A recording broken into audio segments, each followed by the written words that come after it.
친구들 안녕. 좋아, 오늘 로마 11강 세계사 11강 로마 두 번째 시간이다. 오늘 지난 시간에 이어서 제정 로마에 대해서 공부를 해보도록 할게. 제정 로마, 황제가 다스리는 로마에 대해서 이야기를 해볼 거야. 지난 시간에 근데 애매하게 끝났어. 그라쿠스 형제에서 끝났기 때문에 그라쿠스 형제부터 이어서 스토리를 진행을 해볼 거야. 그라쿠스 형제, 카이사로가 제정의 시작, 팍스 로마나 로마의 멸망까지 공부를 해볼 거다. 교과서 44, 45페이지야.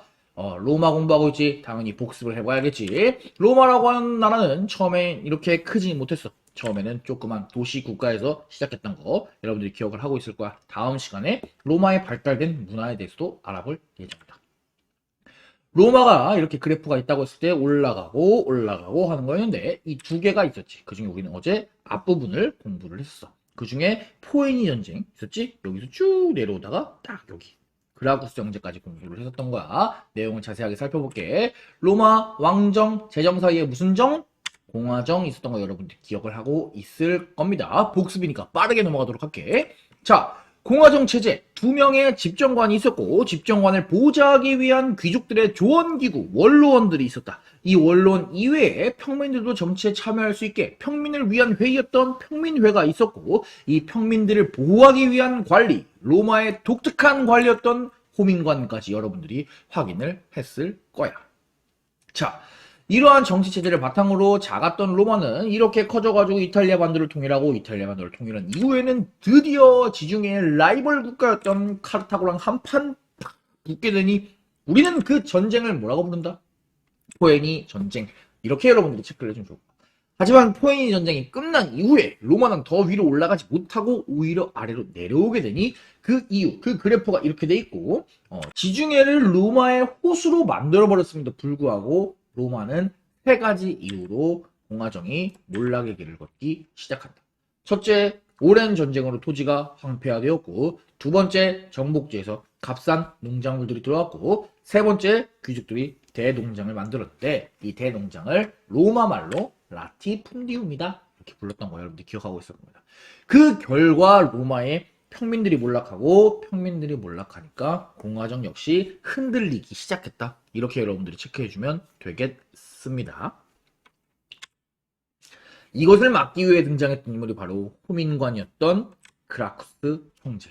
형이었던 티베리우스 그라쿠스와 동생이었던 가이우스 그라쿠스가 각각 평민들을 위해서 로마 공화정을 위해서 노력을 했어. 오늘은 그 이야기부터 시작을 해보도록 할게. 자, 그라쿠스 형제의 개혁. 먼저 형 그라쿠스는 이렇게 말한다. 귀족들의 대토지 소유를 제한해낸다. 지금 로마는 포에니 전쟁 이후에 너무나 많은 귀족들이 자기들만 토지를 갖고 있다. 이거 제한해야 된다. 그리고 농민들에게 토지를 재분배해야 된다. 농민이 살아야 로마가 산다. 농민을 살리자라고 주장했던 거야. 하지만 안타깝게도 이랬던 형 티베리우스 그라쿠스의 개혁은 실패하고 형도 죽음을 맞이하게 됐다. 귀족들이 반대했겠지. 자, 동생 그라쿠스도 형을 따라서 호민관이 되었어. 동생 그라쿠스, 가이오스 그라쿠스는 이 두 가지에다가 덧붙여 한 가지를 더 이야기한다. 빈민에게 값싸게 곡물을 제정하자. 땅만 주면 뭐하냐. 일단 곡물도 주자. 이런 식으로. 가난한 사람과 농민들을 우리가 복지를 해줘야지 로마가 살 수 있다. 라고 주장을 했던 것이 바로 티베리우스 그라쿠스와 가이오스 그라쿠스가 되겠습니다. 이 그라쿠스 형제의 개혁은 하지만 성공했을까 실패했을까? 안타깝게도 실패하게 됩니다. 왜? 귀족들이 반대해서. 그럼 이 개혁이 실패한 이후에 로마는 어떻게 되냐? 굉장히 혼란스러운 상황으로 빠져들게 되는데 일단 내란이 시작됩니다. 내란이라고 하는 거는 로마에 있는 사람들이 귀족 편이랑 평민 편으로 나눠서 싸우는 거야. 귀족파와 평민파의 싸움. 그 다음에 반란도 일어나네. 막 노예들이 반란을 일으키고 그랬어. 대표적인 반란으로 뭐 스파르타쿠스의 반란 뭐 이런 것들 있는데 이 스파르타쿠스라고 하는 노예 검투사가 일으킨 반란인데 이 반란이 전 로마를 휩쓸었어. 그래서 이 사람의 인생 역정이 굉장히 재밌었어. 스파르타쿠스에 대해서는 영화도 있고 드라마도 있고 뮤지컬도 있어. 여러분들 기회가 되면은 한번 찾아보는 것도 나쁘지 않을 것 같습니다. 그래서 뭐 스파르타쿠스라고 하는 이름이 중요한 게 아니야. 이 당시에 중요한 게 뭐냐? 그라쿠스 형제 개혁 이후에 로마가 그만큼 혼란스러웠다라고 하는 부분이 중요한 부분이야. 자, 이 혼란스러운 상황을 깨고 등장하는 인물이 누구냐? 바로 로마의 공화정의 마지막 거두라고 할 수 있는 카이사르가 되겠습니다. 지도에 보이는 빨간 색깔을 제외한 알록달록한 영토가 전부 다 카이사르가 자기가 차지한 영토야. 새로 로마의 영토가 된 영토. 어때? 카이사르 굉장히 전쟁을 잘하는 인물이었나 봐. 전쟁을 이렇게 잘하는 카이사르. 백성들한테 인기가 있었을까 없었을까? 굉장히 인기가 많았겠지. 카이사르는 혼란스러운 공화정 시스템을 좀 잠깐 정지하고 자기에게 모든 권력을 집중했어. 그래서 카이사르는 황제는 아니었지만 로마의 대부분의 모든 권력을 카이사르 혼자서 쥐고 있었어. 거의 황제랑 비슷했지. 그런데 로마는 아직 공화정 국가잖아. 그렇기 때문에 이러한 카이사르를 싫어하는 인물들이 많았어. 결국에 카이사르는 암살을 당해서 생을 마감하게 된다. 그는 황제에 이르지 못해. 그래서 우리는 카이사르가 로마 공화정의 마지막에 위치한다. 이렇게 생각하면 좋을 것 같아. 영토를 확장하고 자기한테 권력을 집중시켜서 혼란스러운 정치를 막으려고 했지만 어쨌든지 간에 그는 공화정이랑은 좀 맞지 않았기 때문에 공화정을 지지하는 사람들에게 암살을 당했던 거지. 로마의 최초의 황제는 카이사르가 아니라 카이사르의 양 아들이자 카이사르의 후계자인 옥타비아누스가 되겠습니다. 자, 이 옥타비아누스, 사람 이름이 옥타비아누스야. 로마 말에서 좀 어렵지. 이 옥타비아누스는 로마의 재정을 시작했다라고 평가를 받는데 원로원에서는 옥타비아누스에게 존엄한 자, 위대한 자라는 뜻의 아우구스투스라고 하는 칭호를 내려주는 거야. 오, 옥타비아누스시여, 당신은 너무 위대한 인물입니다. 우리가 당신에게 아우구스투스라고 하는 칭호를 바치겠습니다. 이러면서 딱 주는 거야. 근데 옥타비아누스는 그러면 오, 땡큐, 나는 위대한 자, 나는 존엄한 자, 나는 로마 최초의 황제야, 이렇게 딱 얘기를 했을까? 아닙니다. 옥타비아누스는 이렇게 얘기했어. 아니, 황제 아니야. 나 황제 아니야. 나 황제 아니야. 나는 다만 수많은 로마 시민들이 있을 때 그 중에 제 1번, 제일 첫 번째 시민일 뿐이야. 나도 시민이야. 나 황제 아니야. 라고 이야기를 했지. 하지만 로마의 공화정이라고 하는 것은 로마의 정치, 뭐 법, 사회, 경제 이런 것들을 다 나눠가지고 시스템으로 다스리는 거잖아. 그런데 옥타비아누스 때에 이르면 옥타비아누스가 뭐 정치, 경제, 뭐 사회, 법 이런 걸 다 통일해서 옥타비아누스가 모든 권력을 쥐고 있었어. 우리가 이것을 공화정이라고 볼 수 있을까? 옥타비아누스를 그저 시민이라고 볼 수 있을까? 아니겠지. 그래서 학자들은 옥타비아누스가 자기가 뭐 내가 왕이다 황제다 얘기는 안 했지만 그래도 로마의 최초의 황제를 누구라고 본다? 옥타비아누스라고 본다. 그래서 옥타비아누스, 다른 말로는 아우구스투스부터 로마의 재정이 시작되었습니다. 자, 이후에 아우구스투스, 옥타비아누스 이후에 로마는 쭉쭉쭉쭉 성장하게 돼. 황제를 중심으로 이때를 5명의 현명한 황제가 다스리는 시대라 그래서 오현제 시대라고 부릅니다. 오현제 시대는 자기 이후의 후임들을 훌륭한 사람을 골라서 그 훌륭한 사람에게 황제의 자리를 물려주었던 그런 시스템을 구축했던 5명의 현명한 황제였어.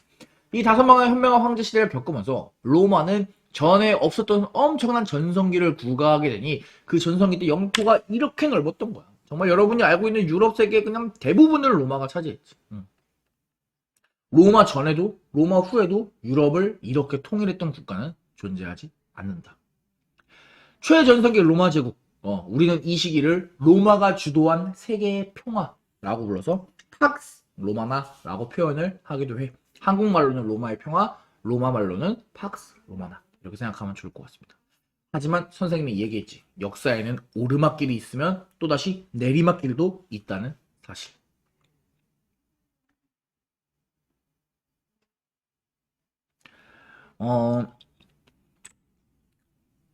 로마의 평화가 이렇게 컸지만 로마는 곧 몰락하게 됩니다. 그 이유가 무엇이냐? 선생님이 표시를 해놨는데 첫 번째, 군인 황제 시대가 시작된다.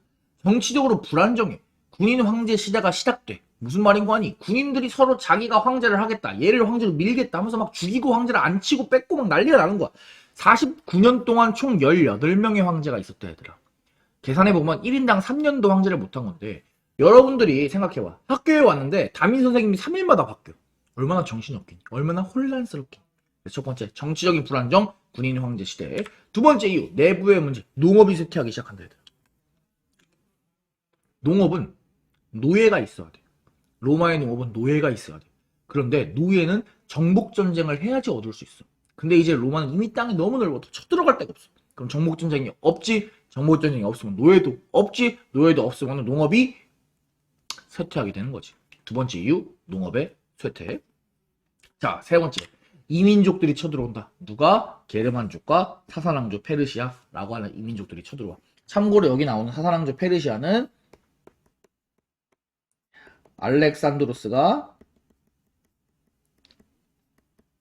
멸망시킨 페르시아 랑은 다른 페르시아야. 우리도 역사에 조선이 두 번 등장하잖아. 고조선 조선. 그것처럼 페르시아라는 이름을 갖고 있는 나라도 역사에 두 번 등장해. 아케메네스조 페르시아, 사사랑조 페르시아. 그런데 선생님이 생각하기에 뭐 그거를 우리가 페르시아 시험법에는 안 들어가는데 우리 학교에서는 그걸 좀 구별할 필요가 없을 것 같아서 그냥 간단하게만 설명하고 넘어가겠습니다. 어찌됐든지 간에 내부적으로는 군인 황제 시대 정치가 혼란스럽고 경제도 쇠퇴하고 농업이 쇠퇴. 그다음에 외부에서 이민족도 쳐들어오니까 로마가 막 정신이 없는 거야 그냥 막. 그래가지고 로마가 쇠퇴하기 시작한다. 이 로마가 또 내려가는 거야. 내려갑니다. 이렇게 내려가는 거야. 이 내려가는 걸 막기 위해서 등장했던 인물이 바로 화면 왼편에 보이는 세 명의 황제가 되겠다. 디오클레티아누스, 콘스탄티누스, 테오도시우스가 되겠습니다. 이 사람들 로마 사람이라서 이름이 여러분들이 느끼기엔 조금 어려울 수 있어. 그래도 잘 체크를 해두도록 합시다.